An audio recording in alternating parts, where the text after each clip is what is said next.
Hey look, TJ actually bought the new Hotshot toy. I am sure you are all really shocked. Actually, you're probably shocked that I got another review out before the calendar year was up, but hey, you're shocked nonetheless, and that's what's important. But yeah, they produced a Cybertron homage of all things. Of course, I'm going to get it as fast as I can, and of course I'm going to tell you how it came out, because this is my toy line, and if they're going to rejuvenate it, I shall be there. So this is Generations Select Hotshot, based on Cybertron Defense Hotshot, the second version of the Cybertronian version of Hotshot. This takes a lot of explaining now that I think about it. So yeah, he is a remold of Siege Hound, because they had to think of something to do with Hound, because there's really only one Jeep among the Autobots, and then there's Swindle, and people raise anarchy when Swindle is not a combiner. Also, we got one a couple years ago, so hey, look, we got someone different. I'm actually happy to see it. The armored vehicle mode actually works pretty well, trying to somewhat emulate the original version of his armored assault vehicle. But, you know, it's somewhat appropriate. It's a bit of a stretch. I don't remember the original having massive gaps through the side, but hey, I like that they picked something that kind of matched with the vehicle. That's kind of rare. Usually it's whatever matches the robot mode. And I'm kind of glad they went out of the G1 spectrum. This means there's a Hotshot in G1 now. Like, this incarnation. And speaking of, I'm actually really happy it's not the yellow one. See, of course, with Bumblebee being the big thing in like every Transformer line now and having like so many out there, you really couldn't have Armada Hotshot or even Energon Hotshot. You know, it makes a lot of sense that if Hotshot and Bumblebee coexist, you're best to go with his final form, his heavily armored truck. So let's not delay any longer. Let's get to the meat of the toy. As you can see, it came out pretty well. It's a very nice shade of blue, a lot of black breaking it up. In this mode, you only get a little bit of the battle damage, which is here on the back side. You know, it makes no sense there. But wait, we'll get to vehicle mode and then, or we'll get to robot mode, and then we will have it. There is a little bit here on the front bumper and the winch section there, so they did get a little bit where it should be on an armored vehicle. Beyond that, you got, you know, clear windows, which I'm not sure why, because there's solid detailing right behind them. Yeah, it's just a lot of black and a lot of blue. You get a little bit of red there in the seats. You get a little bit of silver there on the front and toward the back. Yeah, just a little bit more black and some exposed robot bits. Fun. So, I really like what they've done with the toy, because there's so much that kind of lines up with the shapes and the colors of the original Cybertron Defense Hotshot. You know, especially this section here trying to emulate the black armor piece on the front of the original. I just wish the big cannon pack on the top could be emulated. They didn't remold the guns. They're the same ones he always had, but they did at least make an effort of putting a bunch of red on them. So, you know, they kind of look the part, even though, you know, they're way undersized. I'm going to go ahead and remove them to let you see all the different ports and connections, because that's what this line is all about. You've got 2 up here for his main weapons, 2 back here, and then 2 on each side of the vehicle mode for connecting on whatever weaponry you want. And then a little post right there, so you can add a blast effect to make it look like Hotshot got shot. No, I'm not happy with that line either, but we're going to go with it. So, yeah, it's a pretty nice reuse of the Hound mold. Looking really nice. We should get him into robot mode and see how it carried over, because that's the one that's going to look a little bit odd, isn't it? Okay, so I'm going to start by flipping these feet out so we can get the sides cleared and get them transformed.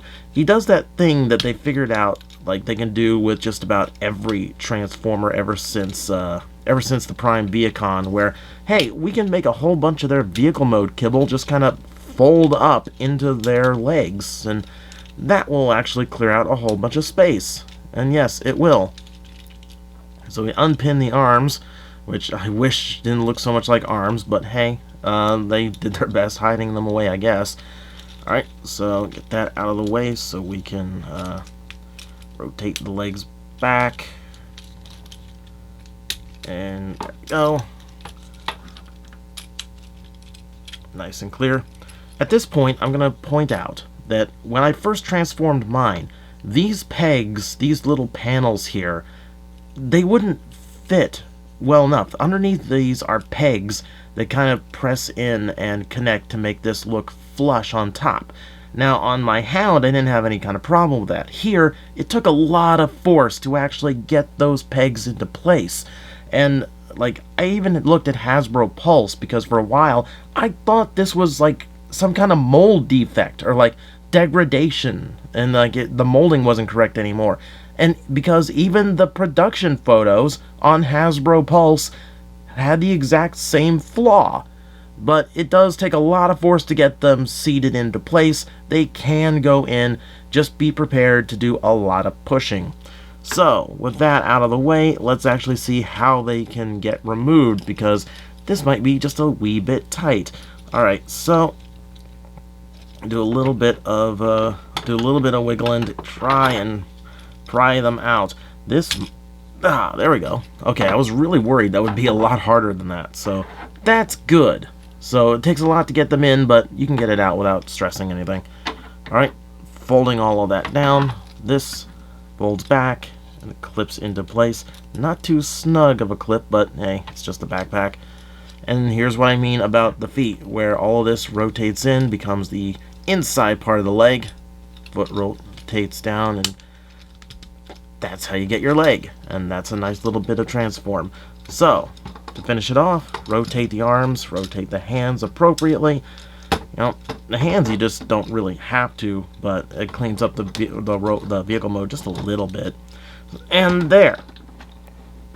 Just like that, we have a hotshot. I mean, it's absolutely Cybertron hotshot. This was one of the worst kept secrets in Transformers Siege, because when we first saw Hound's package art, it already had the hotshot head, because I guess that's the version that the artist had to go by from whatever reference he was given. So as soon as we knew about Hound, we knew about hotshot, which is a little bit amusing to me. Let's take a look at said head and see how it came out, and yeah, it's pretty much spot on to the Cybertron Defense version of the toy. I wish I still had that figure. I did sell it off, I believe earlier this year or last year. It's been a while now. But yeah, it's pretty freaking close.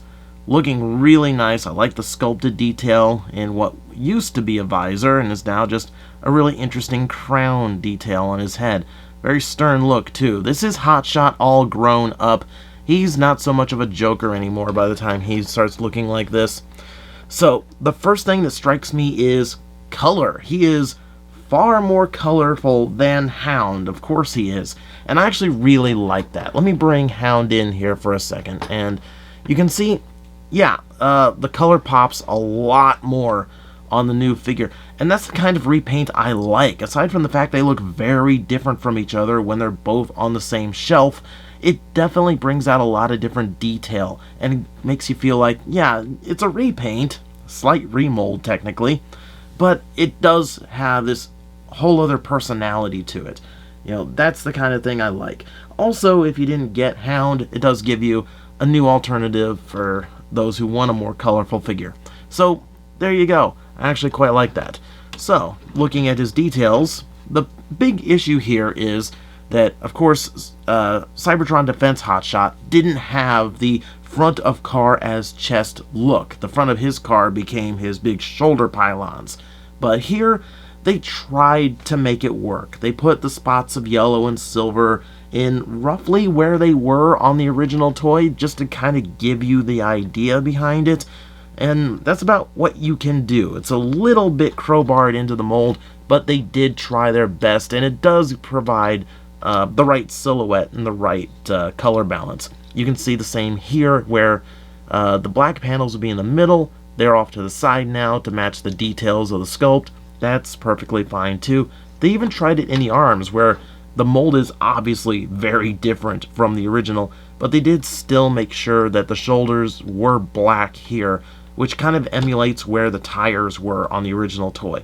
So even in the parts that don't have anything to do with the original figure, they still managed to work in a little bit of homage to it, trying to get the colors in the right places.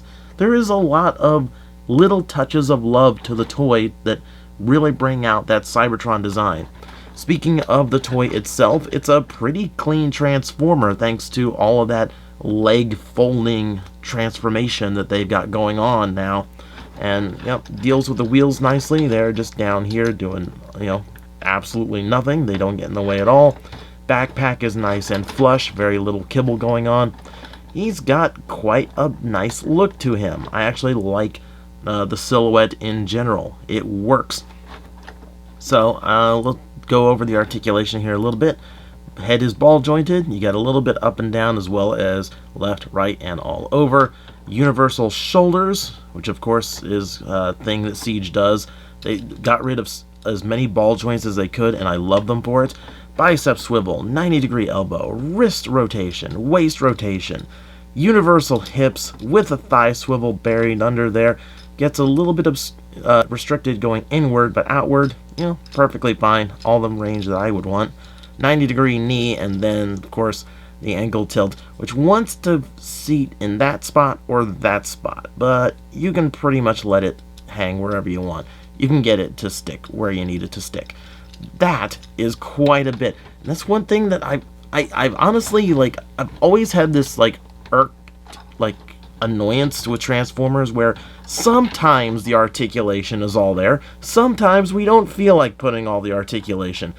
Siege has done a really good job of making super articulated figures, and all the joints feel really nice because they aren't using ball joints that are going to wear down easily or can be really loose if the tolerances are just a micrometer off. So that's a really cool touch. Okay, speaking of, let's get to all the other details you've got going on here. So, if you want weapon spots, you got 2 up here on the shoulders, so you can shoulder mount one of his guns if you want to. You've got 2 on each arm, 1 here on the side of the leg, even a spot back here if you want to backpack one of his parts, just in case you got a bunch lying around. And then, of course, you've got the weapons that he came with from Hound.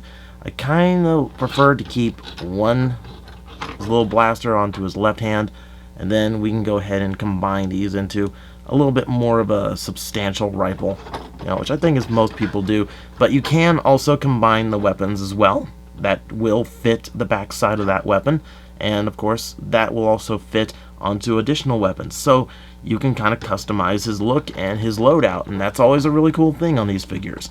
As far as blast effects, that peg on the front is still available, and you also have one down here on the legs as well as up here on the shoulders. Actually, no, that's just a molded detail. That's not the part. You lied to me, Hotshot. No, you didn't lie to me. I'm just trying to be too observant and getting details wrong. Out of practice. But yeah, you got 3 spots in case you want to do some battle damage effects on him.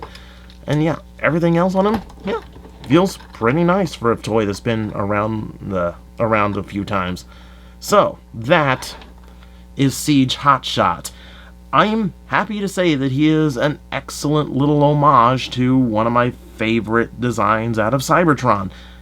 Everything feels really nice, the vehicle mode fits him, the new head sculpt, brilliant, and they did try as hard as they can to try and get the details of the original character to fit a mold that really shouldn't have been that character. But it works well enough, and you know what? If Hotshot is going to be in any kind of G1 canon, even if it's just a toy canon, I'm really happy that it's this one, because this is probably the coolest one. And it's not a bad figure either. So, go, play, have fun.